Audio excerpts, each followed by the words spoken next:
দোল মানে কি শুধু আবিরের ওড়ান, কয়েকটা রঙিন ছবি, কয়েকটা হাসি, আর তারপর সব ধুয়ে যাওয়া? নাকি দোল মানে এমন এক রং যা গায়ে নয়, লাগে হৃদয়ে, যা ধুয়ে যায় না গঙ্গার জলে, যা একবার লাগলে মানুষকে ভেতর থেকে বদলে দেয়?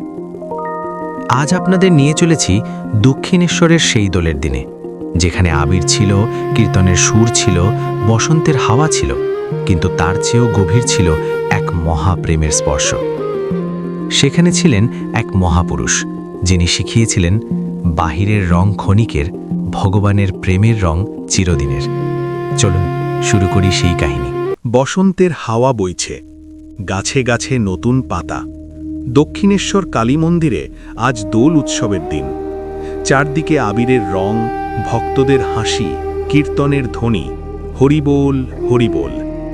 এই আনন্দময় মুহূর্তেই ঘটেছিল এক অসাধারণ ঘটনা। মন্দিরের বারান্দায় বসে আছেন শ্রী রামকৃষ্ণ, মুখে শিশুসুলভ হাসি, চোখে অদ্ভুত শান্তি। ভক্তরা একে অপরকে রং মাখাচ্ছেন, কিন্তু ঠাকুর চুপচাপ সব দেখছেন।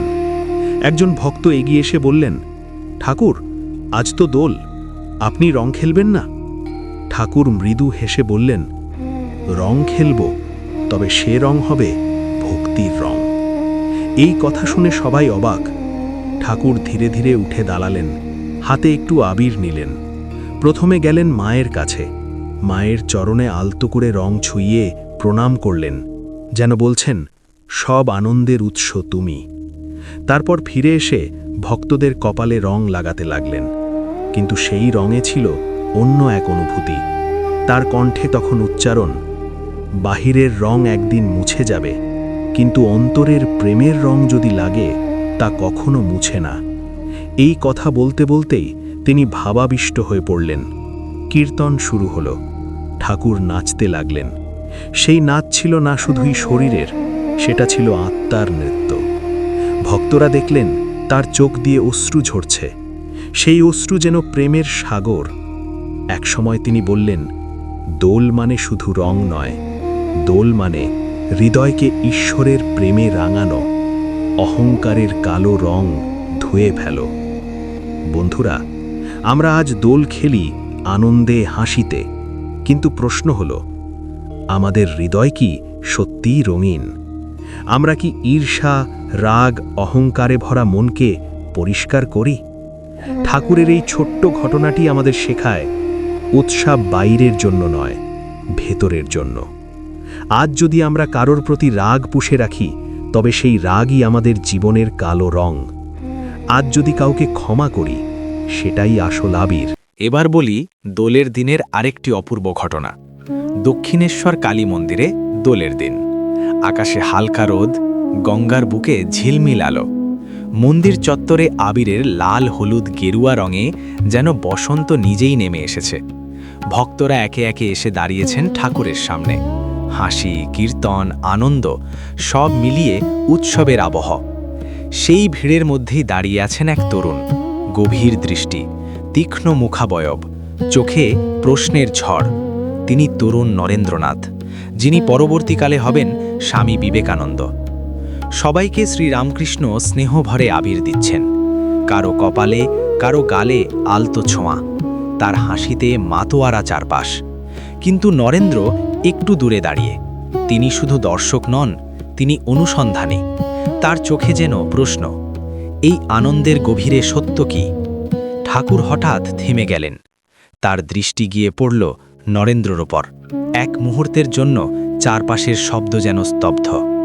তিনি ধীরে ধীরে এগিয়ে গেলেন, হাতে থাকা আবির ব্যবহার করলেন না, বরং খুব স্বাভাবিক ভঙ্গিতে নরেন্দ্রর বুকে ডান হাতটি রেখে দিলেন।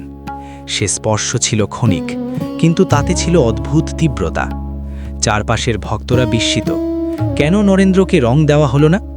ঠাকুর শান্ত কণ্ঠে বললেন, ওর গায়ে রং দিলে হবে না, ওর মন আমি আজ রাঙিয়ে দিয়েছি।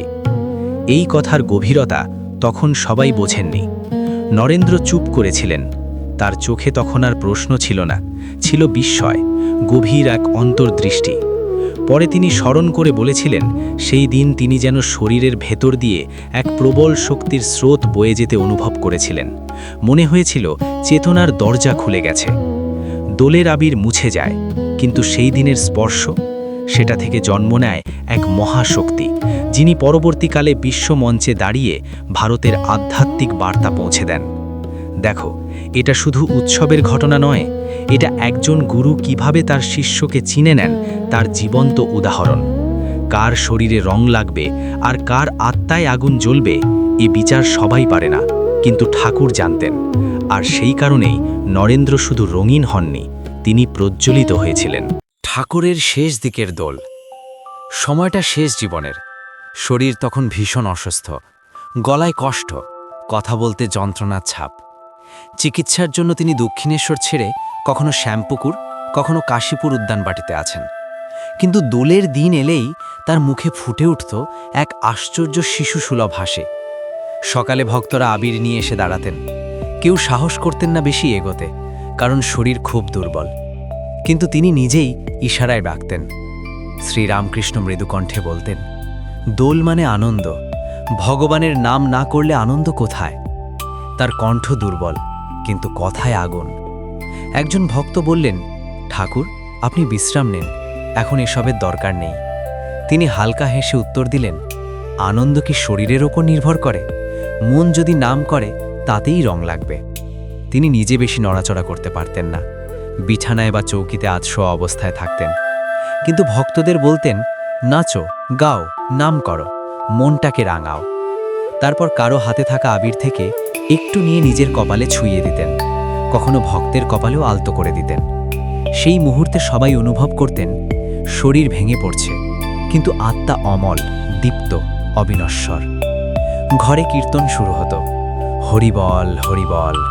তিনি চোখ বন্ধ করতেন, মুখে প্রশান্তি, মনে হতো যন্ত্রণা আর আনন্দ এক হয়ে গেছে। দোলের রং তখন আর বাহ্যিক ছিল না, সেটা ছিল মৃত্যুর দ্বারপ্রান্তে দাঁড়িয়েও জীবনের উদযাপন। তিনি যেন শেখাচ্ছিলেন, শরীর একদিন শেষ হবে, কিন্তু ভক্তির রং, নামের আনন্দ, তা কখনো মুছে যায় না।